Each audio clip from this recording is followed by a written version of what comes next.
تنزيل من رب العالمين.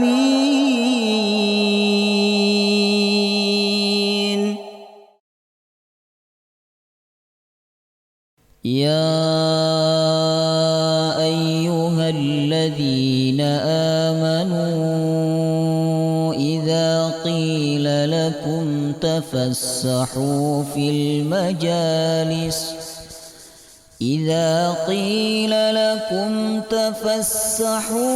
المجالس فافسحوا يفسح الله لكم، وإذا قيل انشزوا فانشزوا يرفع الله الذين آمنوا منكم والذين أوتوا العلم درجات، والله بما تعملون خبير.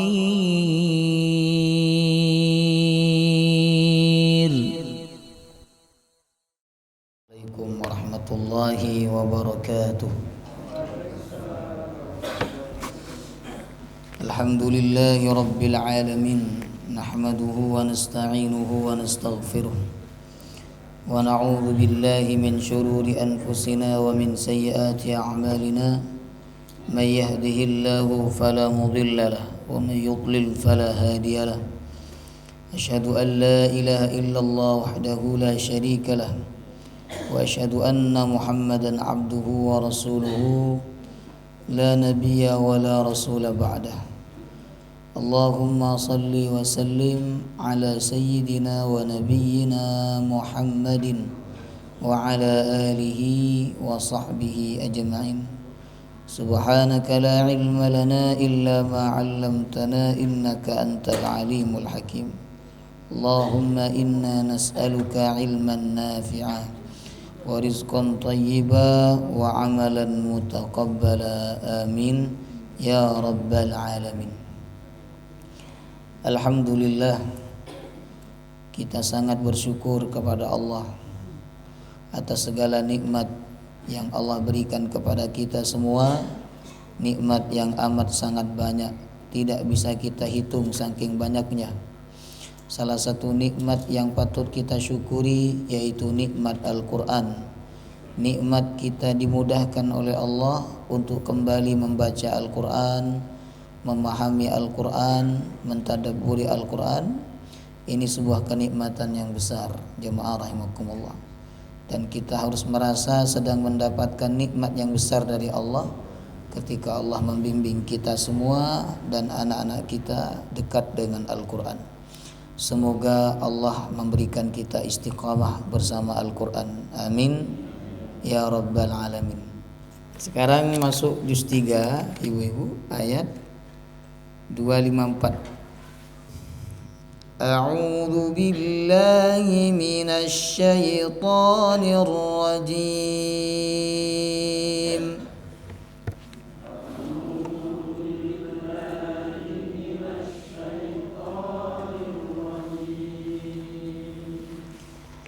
Ya ayyuhalladzina amanu anfiqu mimma razaqnakum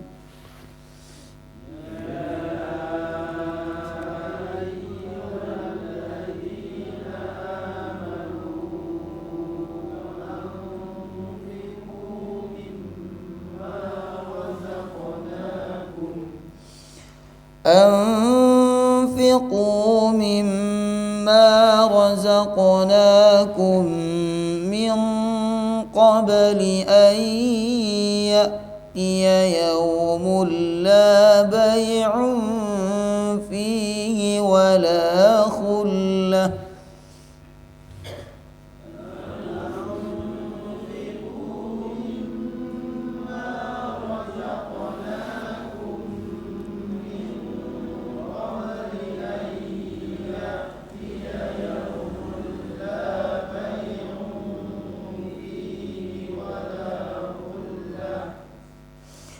wala khullatun wala syafa'ah.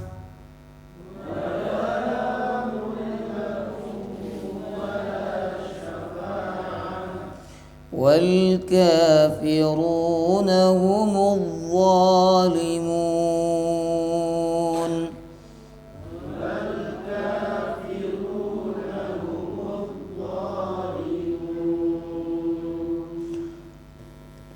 Pekan kemarin kita belajar ayat 253.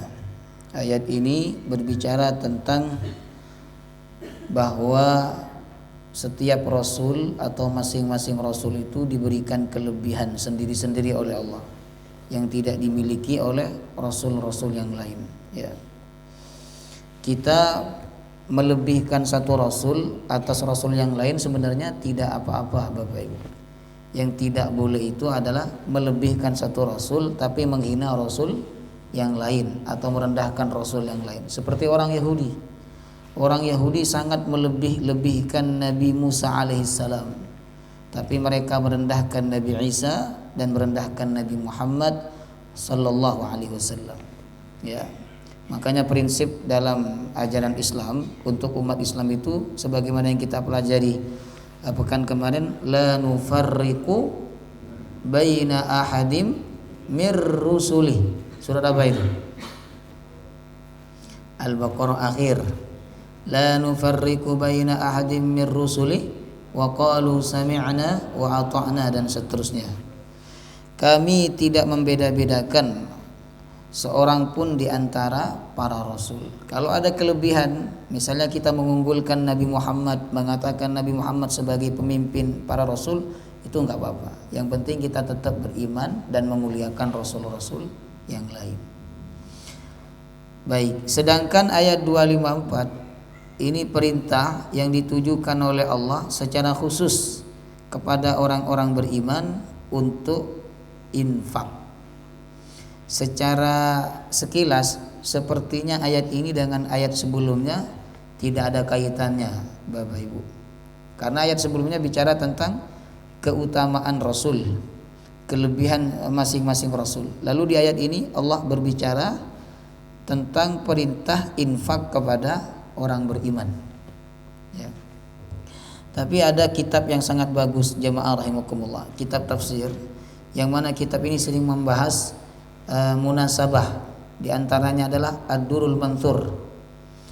Nah, dalam kitab itu dinyatakan sebenarnya masih ada kaitan antara ayat ini dengan ayat sebelumnya, ya. Bahwa di ayat sebelumnya jika orang-orang Yahudi itu mereka fokus ribut karena membanggakan nabi-nabi mereka masing-masing. Orang Nasrani membanggakan nabinya, orang Yahudi membanggakan nabinya, mereka ribut di situ, ya kan? Nah, sedangkan umat Islam dibangun pemikirannya oleh Allah Subhanahu wa taala untuk tidak meributkan dalam rangka membanggakan kelebihan-kelebihan para rasul, ya. Karena itu tidak ada kaitannya dengan keimanan, jemaah rahimakumullah. Jadi cara mengimani para rasul bukan dengan memuji-muji mukjizatnya, bukan dengan membangga-banggakan kelebihannya. Tapi cara mengimani para rasul adalah mengikuti jejaknya dan mengamalkan syariatnya. Nah, salah satu syariat para rasul dari Nabi Adam sampai Nabi Muhammad adalah syariat infak. Makanya di ayat 254 Allah memerintahkan orang beriman untuk apa? Berinfak. Kenapa berinfak? Jemaah rahimakumullah. Kenapa bukan sholat yang diperintahkan secara khusus? Kenapa bukan puasa yang diperintahkan secara khusus? Karena amalan yang paling berat dilakukan oleh orang-orang Bani Israel, terutama orang-orang Yahudi, Bapak Ibu, yaitu amal harta. Mereka susah berzakat, mereka susah bersedekah, mereka susah berinfak. Karena mereka cinta kepada harta dunia, jemaah rahimakumullah, ya. Baik, Allah berfirman, ya ayyuhalladzina amanu, wahai orang-orang yang beriman. Dalam Al-Qur'an kurang lebih ada 89 ayat yang mana Allah memanggil orang beriman. Nanti silakan dicek ya. Dicek, di googling bisa Bapak Ibu. Jadi ya ayyuhalladzina amanu jumlahnya berapa itu akan muncul sekitar 89 kali Allah memanggil orang beriman. Beda dengan Allah memanggil orang kafir. Allah memanggil orang kafir dalam Quran itu hanya 2 kali. Jemaah rahimakumullah. Yang pertama surah At-Tahrim. Ya ayyuhalladzina kafaru la ta'tadzirul yaum.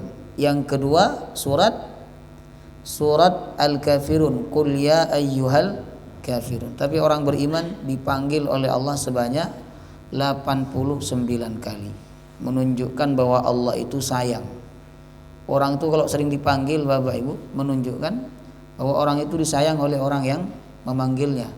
Misalnya panjenengan sering dipanggil oleh Jokowi, sikit-sikit ditelepon, monggo ke istana, ditelepon lagi, monggo ke IKN, datang panjenengan dipanggil, itu menunjukkan apa? Bahwa Jokowi sayang sama panjenengan. Jemaah rahimakumullah. Baik,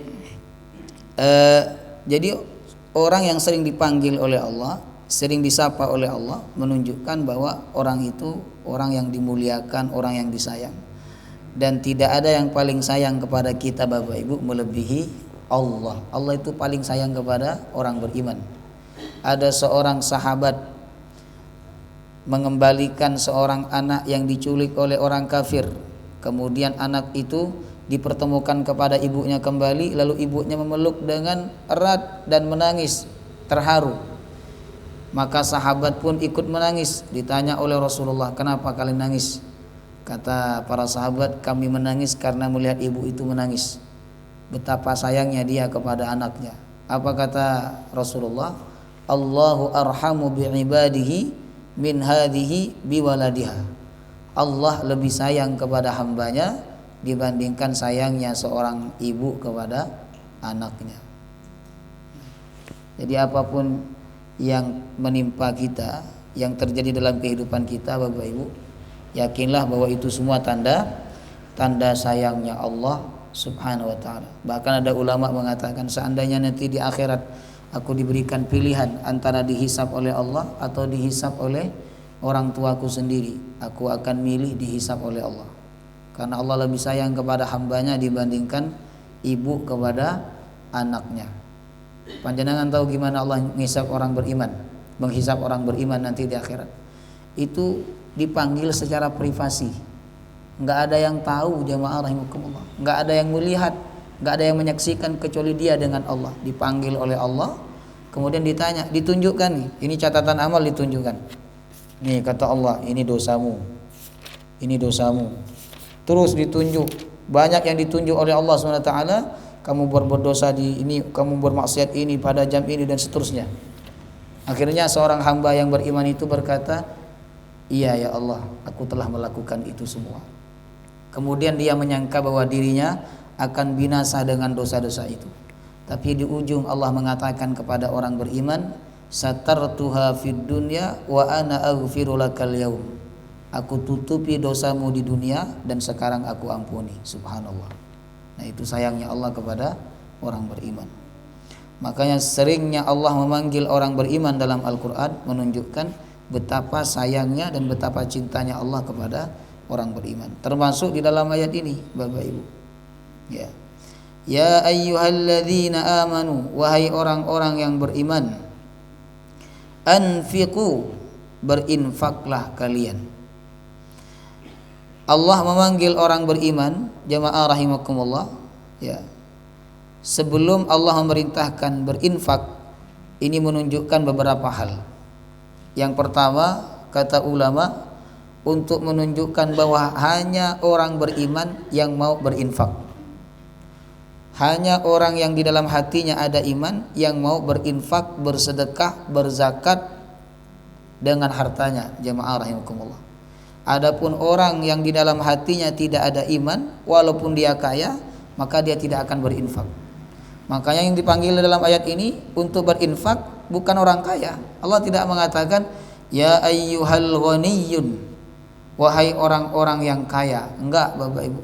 Orang kaya kalau enggak ada imannya enggak akan berinfak. Jemaah rahimakumullah. Coba lihat betapa banyak orang kaya tapi pelit. Banyak enggak? Banyak Bapak Ibu.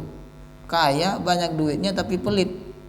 Kata ulama, orang kaya yang pelit itu hidupnya di dunia seperti orang miskin, tapi hisabnya di akhirat seperti orang kaya. Ya, di dunia seperti orang miskin, pelit. Ya, sandalnya rusak nggak diganti-ganti, motornya rusak nggak diganti-ganti, ya kan? Karena pelit. Jemaah rahimakumullah. Seperti orang miskin, nanti di akhirat hisabnya Allah samakan seperti orang-orang kaya. Ya.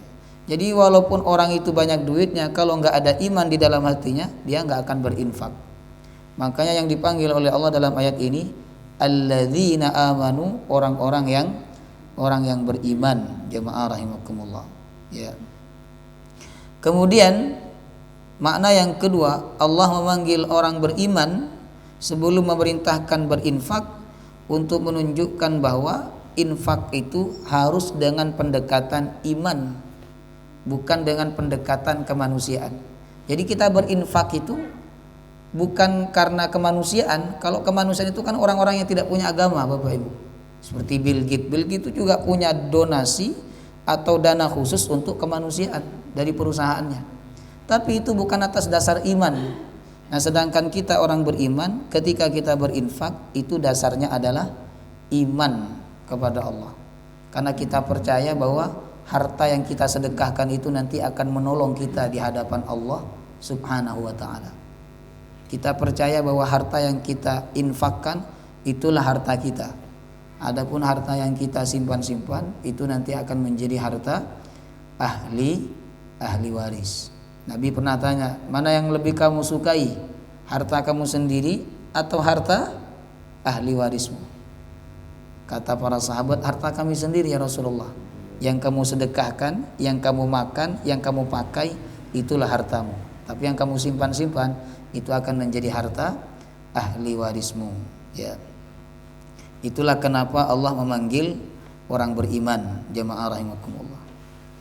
Setelah Allah memanggil orang beriman, kemudian Allah mengatakan anfiqu, berinfaklah kalian. Apa itu infak? Infak secara sederhana Bapak Ibu, membelanjakan harta atau mengeluarkan harta. Sedangkan secara istilah, membelanjakan atau mengeluarkan harta dalam rangka mendekatkan diri kepada Allah, itu namanya infak. Kalau kita membelanjakan saja bukan dalam rangka mendekatkan diri kepada Allah, misalnya beli tas habis 30 juta, 40 juta, 50 juta, jemaah rahimakumullah, itu tidak bisa disebut dengan infak. Ya. Infak itu kalau kita membelanjakan untuk apa? Untuk mendekatkan diri kepada Allah. Ya.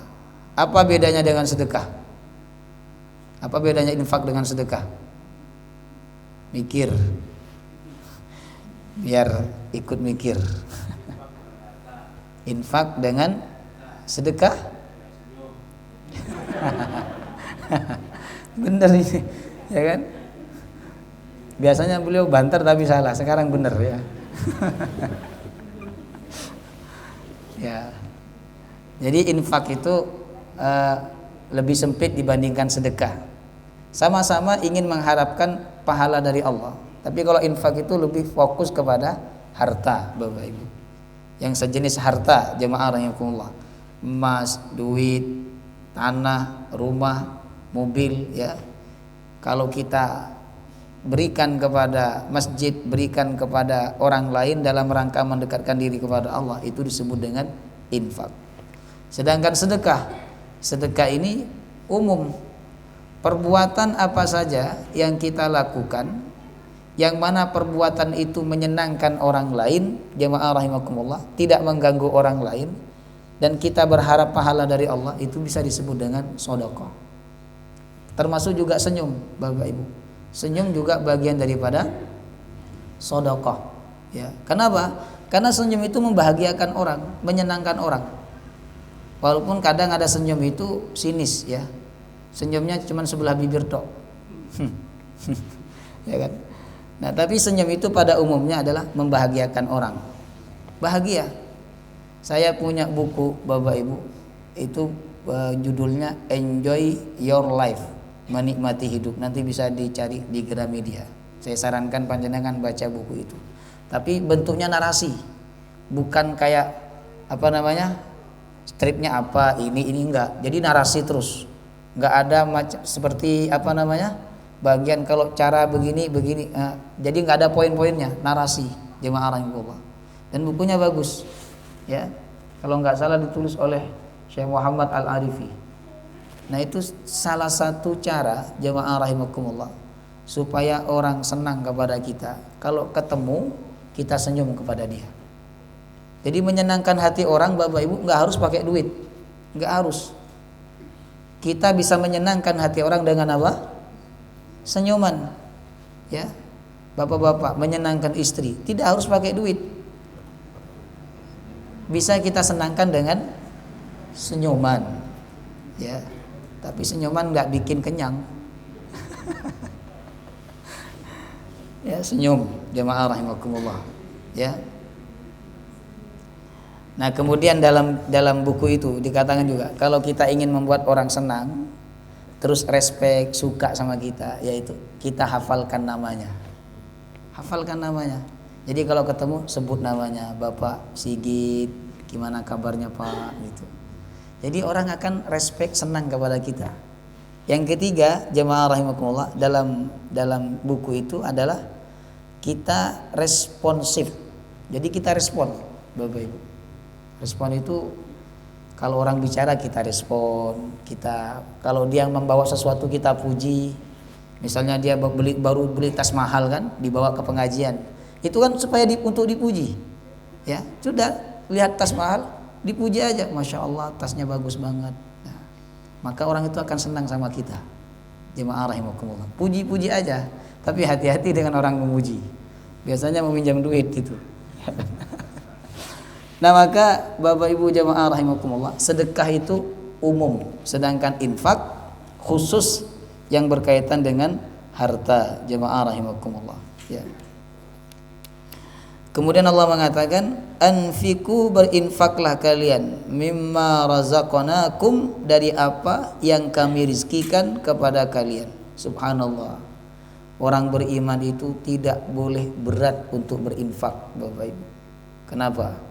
Karena yang memberikan rezeki kepada dia adalah Allah, dan yang memerintahkan untuk berinfak siapa? Allah. Saya ngasih duit ke panjenengan 10 juta. Bapak-bapak, saya kasih duit 10 juta. Tapi tolong ya, 1 juta kasihkan ke anak yatim. Jangan ngasih enggak ke anak yatim? Pasti ngasih, jemaah rahimakumullah. Karena apa? Yang ngasih duit itu saya, kemudian yang nyuruh untuk memberikan kepada anak yatim senilai 1 juta juga saya, Bapak Ibu. Makanya kalau kita berpikir lebih panjang, jemaah rahimakumullah, kita ini enggak mungkin berat untuk berinfak.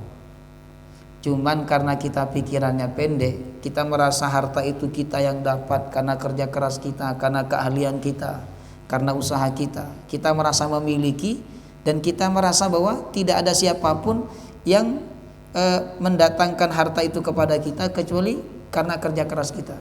Akhirnya kita berat untuk berinfak, Bapak Ibu. Oleh karena itu setiap perintah infak dalam Quran, coba panjenengan perhatikan. Perintah infak dalam Quran itu seringkali Allah menyebut mimma razaqnakum. Kalau di surah Al-Baqarah awal apa? Alladzina yu'minuna bil ghaibi wa yuqimunas salata wa mimma razaqnahum yunfikun. Bapak Ibu, diungkit oleh Allah dari apa yang kami rizkikan kepada kalian. Diungkit supaya manusia itu tidak berat. Oh, Allah yang ngasih duit kepada saya, dan Allah yang nyuruh saya untuk bersedekah, berarti saya bersedekah. Ya, subhanallah. Nah, kemudian jemaah rahimakumullah, ada urutan yang indah disebutkan oleh para ulama tentang infak, ya. Yang pertama, Allah yang memberikan rezeki. Yang kedua, Allah yang menyuruh infak. Yang ketiga, Allah akan mengganti. Yang keempat, Allah akan mengganti dengan 70 kali lipat. Jadi ini 4 urutan yang indah. Dan ingatlah 4 urutan ini kalau kita berat bersedekah, Bapak Ibu. Apa 4 urutan itu tadi? Yang pertama, Allah yang memberikan rezeki. Yang kedua, Allah yang memerintahkan berinfak. Yang ketiga, Allah yang akan mengganti. Yang keempat, Allah akan mengganti 700 jemaah rahimakumullah dalam surah Al-Baqarah 261. Kalau dalam surah Al-A'raf Allah ganti dengan 10 kali lipat, Bapak Ibu. Ya. Nah, empat urutan yang indah ini harus kita ingat-ingat supaya kita enggak pelit, jemaah rahimakumullah. Ya. Baik, kita lanjut. Anfiqu mimma razaqnakum, berinfaklah kalian dari apa yang kami rizkikan kepada kalian. Potongan ayat ini, Bapak Ibu, kata ulama mengandung 4 syarat sedekah diterima, 4 syarat infak diterima. Syarat yang pertama, jamaah rahimakumullah, infak itu diterima oleh Allah apabila mimma. Min itu ini aslinya min dan ma, cuman digabung jadi mimma, sama dengan amma yatasaalun. Itu awalnya an dan ma digabung jadi amma, jamaah rahimakumullah. Mungkin ada di sebagian mushaf ya yang tulisannya min dan ma ya. Min ini maknanya litab'id, sebagian. Jadi infak yang diterima oleh Allah syaratnya harus sebagian, tidak boleh semuanya, harus sebagian saja. Kecuali sahabat Abu Bakar, Bapak Ibu. Keimanannya Abu Bakar ini beda dengan sahabat-sahabat yang lain, apalagi dengan kita. Kan pernah sahabat Umar itu ingin mengalahkan sedekahnya Abu Bakar. Waktu itu Umar datang kepada Nabi membawa setengah hartanya. Ditanya oleh Nabi, apa yang kau tinggalkan untuk Allah dan Rasulmu? Kata, apa yang kau tinggalkan untuk keluargamu?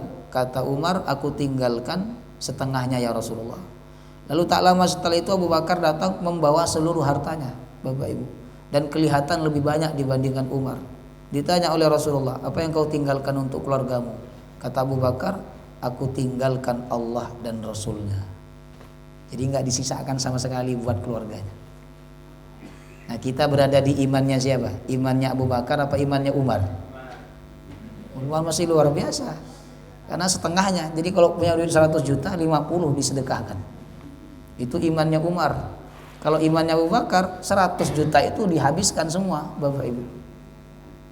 Ya. Jadi kalau panjenengan punya duit di dompet, ya kan, duit 100 ribu diambil semuanya, dimasukkan ke kotak amal, itu imannya siapa? Abu Bakar. Kalau duitnya 100 ribu 50 diambil 50 dimasukkan ke kotak amal, imannya siapa itu? Kalau yang diambil 2000 itu imannya kita, jamaah rahimakumullah. Itu bukan imannya para sahabat, tapi imannya kita, Bapak Ibu. Jadi jemaah rahimakumullah harus sebagian. Kalau semua sampai anak pontang-panting, istrinya juga nggak dikasih nafkah. Kapan hari ada seorang perempuan tanya di jemaah majelis taklim, Bapak Ibu, Ustadz gimana dengan suami yang baik banget kepada orang lain tapi kepada istrinya pelit? Saya bilang dia baik kepada orang itu nggak diterima sama Allah. Kalau dia royal kepada orang tapi dia pelit kepada istrinya, itu nggak diterima kebaikannya oleh Allah Subhanahu wa ta'ala. Karena yang diprioritaskan dalam sedekah itu adalah keluarga, Bapak Ibu. Ya. Langsung dibatuin itu. Kemudian yang kedua, jemaah rahimakumullah, dari potongan ayat ini terkandung syarat diterimanya infak, yaitu yang diinfakkan itu harta miliknya, bukan harta milik orang lain. Itu tergambar dari kalimat razaqnakum, yang kami berikan kepada kalian. Berarti milik kita, Bapak Ibu. Kalau milik orang kita sedekahkan, kita infakkan, enggak diterima. Jemaah rahimakumullah, ya. Misalnya istri menginfakkan uang milik suami, padahal enggak izin sama suaminya, ya kan? Enggak bilang sama suaminya, itu enggak diterima infaknya oleh Allah Subhanahu wa taala. Ya kan? Kemudian yang ketiga adalah terkandung syarat diterimanya infak di dalam potongan ayat ini, yaitu harta berinfak karena Allah. Karena rezeki itu kan pemberian dari Allah, berarti infaknya juga harus karena Allah. Ya, bukan karena ingin dipuji, bukan karena ingin diakui, bukan karena ingin direspekin sama orang supaya orang respek sama dia, bukan karena itu, tapi karena Allah. Tanda kita memberi karena Allah, Bapak Ibu, kita enggak mengharap ucapan terima kasih. Dan kita tidak sakit hati kalau orang tidak ucap terima kasih kepada kita. Misalnya kita ngasih duit nih kepada orang miskin 500 ribu, kita kasih. Atau kita traktir teman-teman misalnya, ya kan, setelah traktir kenyang langsung pulang, nggak ucap terima kasih sama sekali. Kita nggak apa-apa, kita nggak masalah, berarti kita orang yang ikhlas. Tapi kalau kita marah, kita kecewa, dan kita bersumpah kita tidak akan bersedekah lagi kepada orang itu karena nggak tahu terima kasih, maka itu tanda kita tidak ikhlas.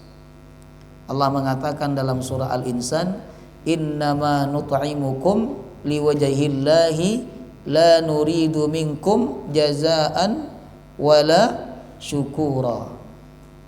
Orang beriman itu memberikan makan liwajhillah, karena Allah. La nuridu minkum jazaan wala syukura, tidak mengharapkan balasan, bahkan tidak mengharapkan ucapan terima kasih, Bapak Ibu. Ya.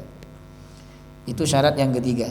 Yang keempat, jamaah rahimakumullah, harta yang diinfakkan itu berupa harta yang halal. Ini tergambar dari kami rizkikan kepadamu. Rizkikan kepadamu. Rizki itu kata ulama disebut rizki kalau cara mendapatkannya dengan cara yang halal, Bapak Ibu. Kalau cara mendapatkannya tidak benar, itu tidak pantas disebut rizkum minallah, rizki dari Allah. Itu rizkum minasyaitan, rizki dari syaitan sebenarnya. Ya, bukan dari Allah Subhanahu wa taala. Ya. Jadi rizki itu harus halal. Walaupun sedekahnya banyak, tapi kalau cara mendapatkannya tidak benar, maka tidak akan diterima oleh Allah. Nabi mengatakan innallaha thayyib la yaqbalu illa thayyiban. Allah itu baik dan tidak menerima kecuali yang baik-baik. Ya. Kan ada sebagian orang itu supaya hartanya bersih, gak ada masalah, itu disedekahkan. Karena dia merasa harta itu dapat dengan cara yang tidak benar, akhirnya disedekahkan, dikasihkan ke ustadz. Jadilah ustadz itu pikirannya kosong, ilmunya gak bermanfaat. Kenapa? Dikasih duit yang tidak jelas. Jamaah rahimakumullah. Ya. Kemudian kita lanjut. Allah mengatakan min qabli ayyatiya yaumul la bay'un fihi wala khullatu wala syafa'ah. Sebelum datang kepadanya yaumun hari, la bay'un fihi, yang tidak ada jual beli pada hari itu, wala khullah, dan tidak ada persahabatan pada hari itu, wala syafa'ah, dan tidak ada penolong atau pertolongan pada hari itu. Hari yang dimaksud hari apa? Hari kiamat, jamaah rahimakumullah. Ayat ini persis seperti ayat di surah Al-Munafikun. Cuman kalau di Al-Munafikun itu diingatkan sebelum mati. Kalau di ayat ini sebelum datang hari kiamat. Allah mengatakan surah Al-Munafikun, ya wa anfiqu mimma razaqnakum. Ayat berapa itu? 9. Ayat 10 kalau enggak salah. Al-Munafikun. Ayat 10 apa 11? Bentar, saya cek. Juz 28, ibu-ibu. Bapak-bapak, juz 28. Coba dibuka. Ayat berapa? Ayat 10. Ya. Ini biasanya dibaca oleh imam ketika sholat Jumat. Ya ayyuhalladzina amanu la tulhikum amwalukum, dipotong-potong. Yang surah Al-Jumu'ahnya diambil ya ayyuhalladzina amanu idza nudiya lis-shalah, diambil 3 ayat. Al-Jumu'ahnya 3 ayat, Al-Munafikunnya juga 3 ayat. Kata Imam Nawawi, kayak gini ini tidak dapat sunnah. nggak dapat kesunahan. Dapat kesunahan itu kalau dibaca full ayat 1 sampai 11 rakaat pertama. Rakaat kedua Al-Munafikun 1 sampai 11 juga. Jadi sama jumlah ayatnya ini. Ya. Kalau dibaca sepotong-potong ayat 9 sampai 10, sampai 11. Nanti Al-Munafikun 9 sampai 11 juga. Tidak dapat apa? Kesunahannya. Dia hanya dapat sunnah baca surat aja, tapi baca surah Al-Jumu'ahnya enggak dapat kesunahannya. Bapak Ibu. Sama dengan surah As-Sajdah, kan sunnah dibaca setiap Jumat subuh. Itu sunnahnya dibaca digandeng dengan surat apa? Al-Insan. Kalau panjenengan baca As-Sajdah tok, ya kan satu halaman bagi dua, itu enggak dapat kesunahannya.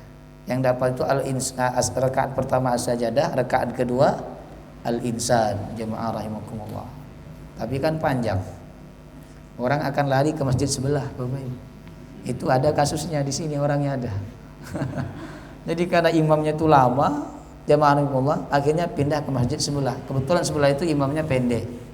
Ya, yang dibaca kalau subuh ad-duha atau kalau enggak potongan-potongan pendek. Ya. Karena orang kita ini enggak kuat dengan bacaan yang panjang ketika sholat. Jemaah rahimakumullah. Ya. Jadi dalam surah Al-Munafikun ayat 10 maknanya sama seperti ayat ini. Allah mengatakan wa anfiqu mimma razaqnakum min qabli ayyatiya ahadakumul maut. Berinfaklah kalian sebelum datang kematian kepada kalian. Jika kematian itu datang kepada kalian dan kalian belum berinfak, kalian saat itu akan menyesal dan kalian akan berkata, kata Allah, Rabbi laula akhartani ila ajalin qarib. Ya Allah, undurlah ajalku sebentar saja. Ngapain? Fa as-saddaqa wa akum minas shalihin. Aku akan bersedekah dan aku akan menjadi orang yang soleh.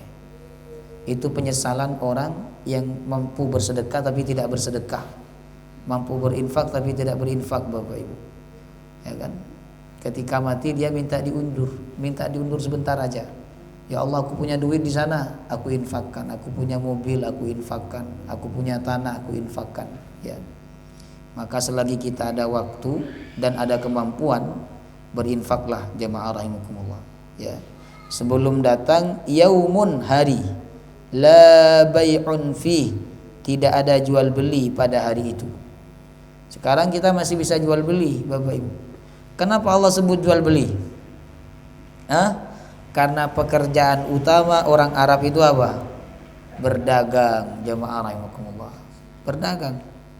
Mereka sangat suka dengan perdagangan, Bapak Ibu, orang Arab itu ya.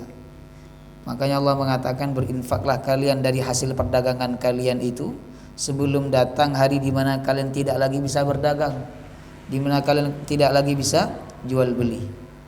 Kemudian wala khullah, pada hari itu tidak ada khullah. Khullah ini persahabatan, pertemanan yang sangat erat. Nanti enggak ada pada hari kiamat. Jamaah rahimakumullah. Kecuali pertemanan yang dibangun dengan ketakwaan. Tapi pertemanan yang dibangun bukan atas dasar ketakwaan, tapi karena teman sama-sama sekolah, sama-sama satu pondok, sama-sama satu satu angkatan, karena teman kerja dan sebagainya, bukan dibangun atas dasar ketakwaan kepada Allah, maka pertemanan itu wala khullah, tidak ada manfaatnya nanti pada hari kiamat. Manusia akan lari dari temannya, jangankan dari temannya, dia akan lari dari orang tuanya. Yauma yafirrul mar'u min akhihi wa ummihi wa abihi wa sahibatihi wa bani. Kenapa mereka lari, tidak peduli kepada temannya, kepada saudaranya, kepada ibunya, kepada anaknya, kepada ayahnya? Allah mengatakan likulli imri'in minhum yauma idzin sya'nu yughni. Karena pada hari itu mereka sibuk dengan urusannya masing-masing. Maka sebelum hari itu datang, berinfaklah, kata Allah. Wala syafa'ah, dan juga hari itu tidak ada syafaat, enggak ada pertolongan kecuali yang dikehendaki oleh Allah. Ya. Jadi pada dasarnya Bapak Ibu, hari kiamat nanti nggak ada syafaat kecuali orang-orang yang diizinkan oleh Allah untuk memberikan syafaat. Makanya kita ini nggak boleh ngandalin syafaatnya orang, karena belum tentu orang tuh ngasih syafaat sama kita. Kita nggak boleh ngandalin syafaatnya Nabi Muhammad. Kenapa? Karena belum tentu Nabi Muhammad mau memberikan syafaat kepada kita. Yang harus kita andalkan adalah amal kita sendiri, jemaah rahimakumullah.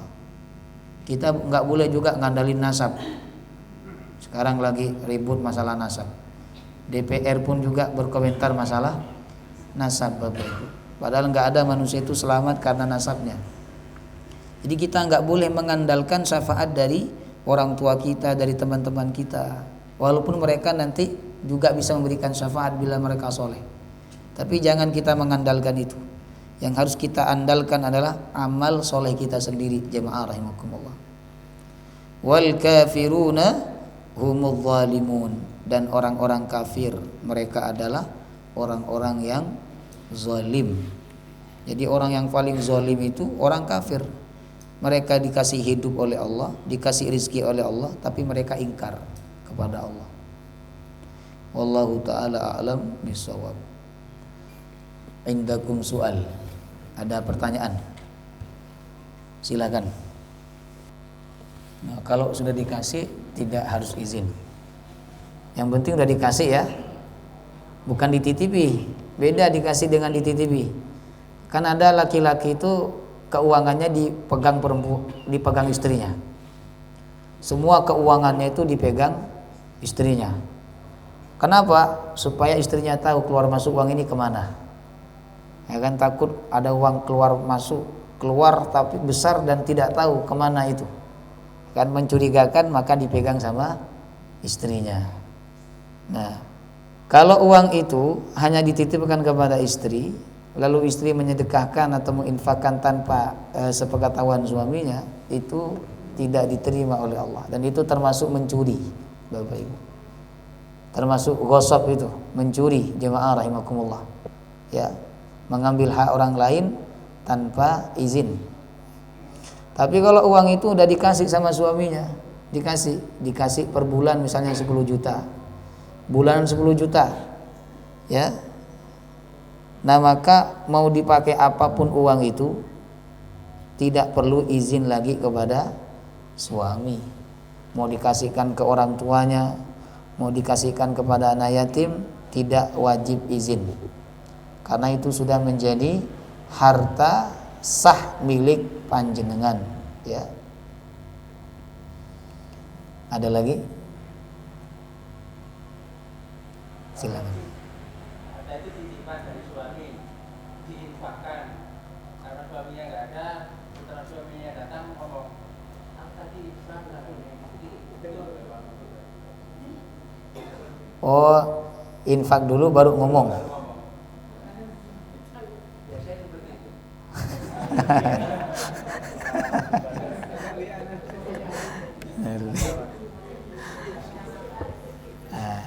Gini, seandainya dia yakin bahwa suaminya nanti ikhlas, ridha, dan tidak masalah uangnya diinfakkan, maka tidak apa-apa. Nanti dibilang belakangan, ya, dibilang belakangan tidak apa-apa. Tapi kalau yakin suaminya tidak ikhlas, suaminya tidak ridha, ya kan, karena banyak sekali kebutuhannya, maka itu tidak boleh, dan itu termasuk perbuatan zalim. Ya, ada 4 hal seorang istri wajib izin kepada suami. Dengarin ibu-ibu.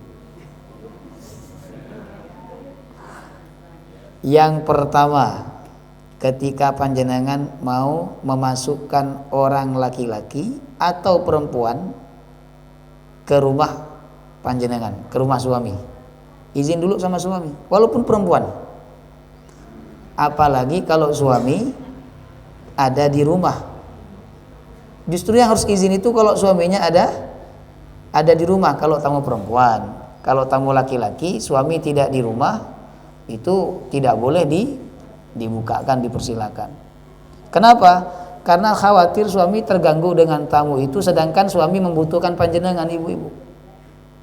Saat itu suami membutuhkan panjenengan lalu ada tamu mau ke rumah, udah izin dulu sama suami. Mas, ini ada teman saya mau ke rumah, boleh nggak? Kata suaminya nggak boleh. Sudah, nggak boleh, ibu-ibu. Ya. Yang kedua, istri wajib izin kepada suami. Yang kedua, kalau ingin puasa sunnah, jenengan wajib izin ibu-ibu. Mau puasa Senin Kamis wajib izin, kecuali puasa sunnah yang jarang dilakukan, kayak puasa Arafah, puasa apa lagi? Asyura, puasa apa lagi? Kalau Ayyamul Bid masih sering sebulan 3 kali. Jadi puasa yang sering panjenengan lakukan, puasa sunnah itu wajib izin kepada suami. Kecuali suaminya di luar kota nggak izin nggak apa-apa. Ya. Itu yang keberapa tadi? Yang kedua. Yang ketiga, istri wajib izin kepada suami kalau ingin memakai uang suami untuk apapun, wajib izin kepada suami. Izin. Kalau tidak izin berarti panjenengan telah melakukan perbuatan zalim. Ya. Kecuali suaminya pelit banget, panjenengan gak dikasih nafkah, itu ngambil diam-diam gak apa-apa, sesuai kebutuhan panjenengan, ya gak apa-apa. Ini dimakfu. Yang keempat, istri wajib izin kepada suami apabila dia mau keluar rumah, itu wajib izin kepada suami. Jangan dientengkan ibu-ibu, walaupun panjenengan keluar untuk ke pengajian, wajib izin sama suami. Ya. Karena khawatir suami tidak mengizinkan panjenengan, tidak boleh keluar rumah kalau tidak diizinkan oleh suami. Ya. Itu 4 hal seorang istri wajib izin kepada suaminya. Ya. Wallahu taala a'lam bissawab. Semoga bermanfaat. Mari sama-sama kita tutup dengan doa kafaratul majlis. Subhanakallahumma wa bihamdika asyhadu an la ilaha illa anta astaghfiruka wa atubu ilaik. Assalamualaikum warahmatullahi wabarakatuh.